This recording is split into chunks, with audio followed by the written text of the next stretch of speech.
여러분 안녕하세요. 달달한 뉴스 조민경입니다. 오늘의 소식 전해드릴게요. 우리 정부가 일본의 수출 규제에 맞서서 소재 부품, 부문 경쟁력 강화에 박차를 가하고 있는데요.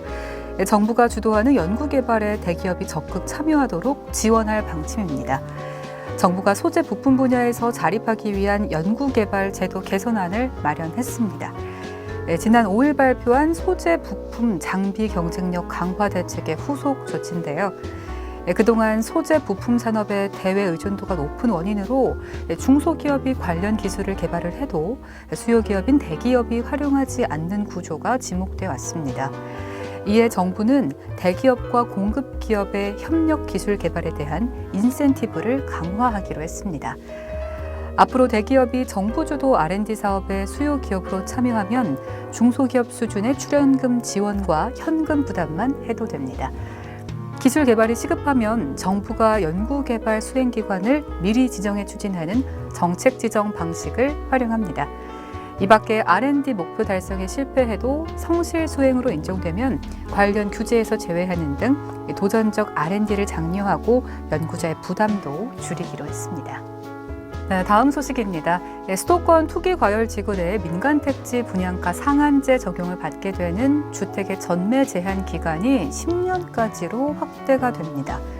민간택지에 짓는 아파트에 분양가 상한제가 적용되면 시세에 영향을 받지 않게 돼서 분양가가 낮아질 가능성이 높습니다.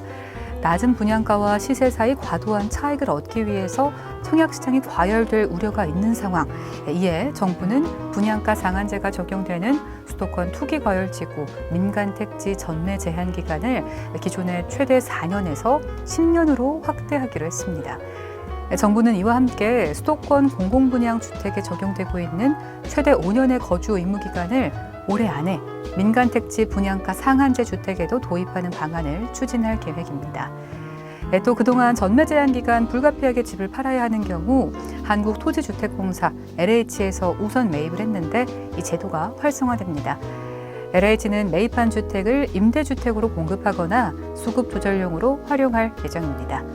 이때 보유기간이 길어질수록 매입 금액을 높이는 방안도 추진됩니다.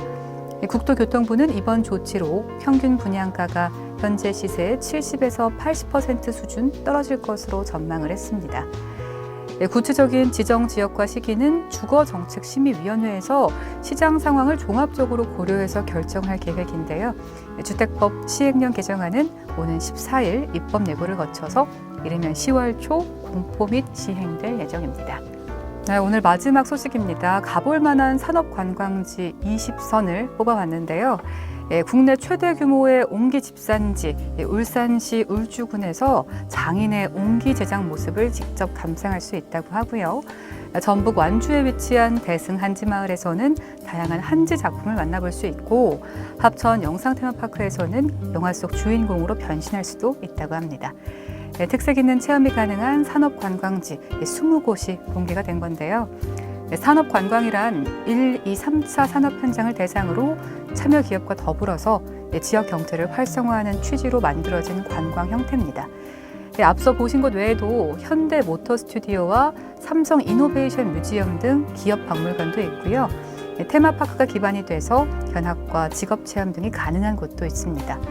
보다 자세한 정보는 대한민국 구석구석 홈페이지를 통해서 확인하실 수 있습니다. 지금까지 달달한 뉴스 조민경이었습니다. 고맙습니다.